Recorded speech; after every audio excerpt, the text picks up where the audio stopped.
ఇది ఘోరం. ఊరు దీన్ని సమాజంలో ఊరు కూడా నేను మాట్లాడలేకుండా ఉండడానికి కారణం కొన్ని చెప్పగలను, కొన్ని చెప్పలేము. ఎందుకంటే మీడియా ఉంది, మనుషులు ఉన్నారు, ఎంతవరకు మాట్లాడాలన్నా అంతే మాట్లాడాలి. ఎవరు నాకు జరిగేదని కాదు, మీకు జరిగినా నాకు జరిగినా ఇంత ఘోరమైంది ఈ ప్రాంతంలో జరగడం అంటే బయట ఎక్కడో జరిగే ఆ ప్రాక్టీస్ ఉండే ఊర్లలో జరిగితే అది మామూలే అనుకుంటాం. మీ కోట లాంటి ప్రశాంతంగా ఉండే ఊర్లో ఇటువంటివి జరిగితే రేపు భవిష్యత్తులో దీనివల్ల చాలా ప్రమాదాలు వస్తాయి. చాలా ప్రమాదాలు వస్తాయి. దానికి సొల్యూషన్ ఖచ్చితంగా గవర్నమెంట్ తీసుకుంటుంది. నేను చంద్రబాబు నాయుడుతో మాట్లాడినా, నేను హోమ్ మినిస్టర్ కూడా డైరెక్ట్గా మీకు అక్కడి నుంచి నేను హోమ్ మినిస్టర్తో మాట్లాడించిన, ఆయనతో కూడా మీటింగ్లో ఉన్నాడు కాబట్టి ఆయనతో మాట్లాడేదానికి అవకాశం లేకపోతే నేనే పోయి జరిగిందని చెప్పిన ఇమీడియట్గా ఎస్పీతో, వాళ్ళ డిఐజీ కూడా ఎస్పీతో మాట్లాడినాడు, ఇంటెలిజెన్స్ డీజీ మాట్లాడినాడు. అందరూ కూడా దానిపైన ఉన్నారు. కాకపోతే కొన్ని సందర్భాల్లో ఏ సమయంలో ఏం చేయాలనే దానిపైన శిక్ష ఇంత దారుణమైన దానికి ఏం శిక్ష పడాలనేది వాళ్ళే డిసైడ్ చేస్తారు. కాబట్టి మీకు ఎవరు ఈడ ఈ ఇన్సిడెంట్ జరిగిన దానివల్ల ప్రతి ఒక్కరి మనసులో నీకంటే ఎక్కువ బాధ ఉంది.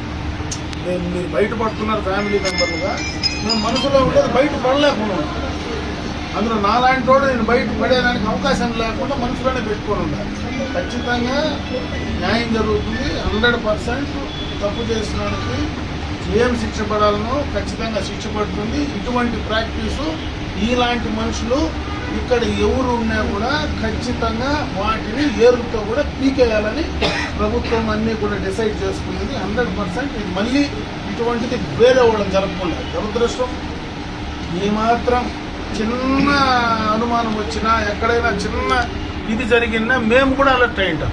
మాకు కూడా తెలియదు ఇంత పరిస్థితి ఉంటుంది, ఇట్లా జరుగుతుందని. నాకు మా అందరికీ ఏమాత్రం కొద్దిగా మాకు ఇన్ఫర్మేషన్ పల్స్ తెలిసినా కూడా ఈరోజు ఈ నష్టం జరగకపోయాను. దురదృష్టం మన చేతిలో లేదు, మా చేతిలో లేదు. ఖచ్చితంగా ఏం చేయాలనో జరిగే తీరుతుంది.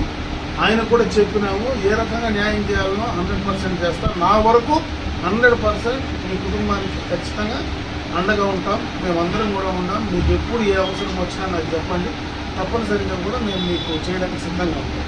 మీ మనసులో అంతకంటే నేను బయటపడి కూడా చెప్పలేను. ఫోర్స్ఫుల్గా ఉన్నా, అందుకే నా భార్యను కూడా పంపించిన. నేను అందుకని నేనైతే స్ట్రైట్గా ఇంటికే వస్తాను. బయలుదేరిన రాత్రి 9-11 అయింది రాత్రి. ఇంకా అర్లీ మార్నింగ్ బయలుదేరి నేరుగా కారులోనే స్ట్రైట్గా వీటికి రీపట్టుకోవచ్చు. మాకు బాగుంది, బాధలేం కాదు. ఇటువంటిది ఏడు జరిగిందంటే మా వల్ల కావడం లేదు తట్టుకోవడానికి. అన్న బయట అడవిలోనో ఊర్లోనో ఇంత టౌన్లో ఇంత ఊర్లో పట్టపొగులు, అది అర్లీ మార్నింగ్ 7:30-8కి జరిగిందంటే ఈ ఊర్లో జరగడం అనేది ఇంకా తట్టుకోలేకుండా ఉంది. దీపావళి లాంటి ప్రశాంతమైన ఊరు ఇది.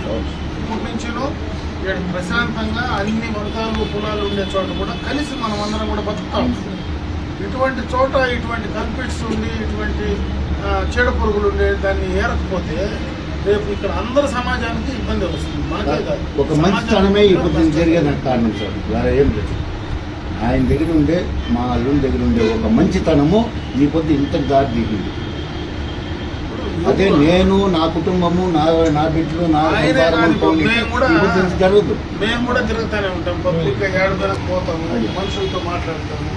ఎవడన్నా ఏం చేస్తాడని ఎట్లా ఎక్స్పెక్ట్ చేస్తాను? నేను కూడా అందరితో ఫ్రీగానే నాలాంటి వాడు కూడా తిరుగుతాను. తిరిగినప్పుడు ఇట్లా జరుగుతుందని ఎట్లా మనము లేకుండా ఎప్పుడైనా ఇటువంటిది ఏదైనా ఉందని నిజంగా తెలిసింటే జగనే చెప్పుకుంటారు. నాకేదో ఫలానా అనుమానం ఉంది అనేది ఎక్కడైనా స్మెల్ చేసిందంటే ఆయనకే తెలిసి ఉండాలి. భగవంతుడు ఆయన లేడు కాబట్టి మనకు తెలియదు. ఏమాత్రం అనుమానం ఆయనకి తెలిసిందా కనీసం మనకి ఏడైనా చిన్న లూప్ పోలిచ్చినా కూడా ఈ పరిస్థితి రాకుండా చేసుకొని ఉండేదేమో. ఒక చిన్న రిక్వెస్ట్ సార్, నేను మీ పైన అటాక్ చేస్తానంటే మీ పక్కన ఎవరన్నా నాకు సపోర్ట్ చేయలేదు సార్. అన్ని బయటకు వస్తాయి. అదే నేను అన్నీ రావాలా.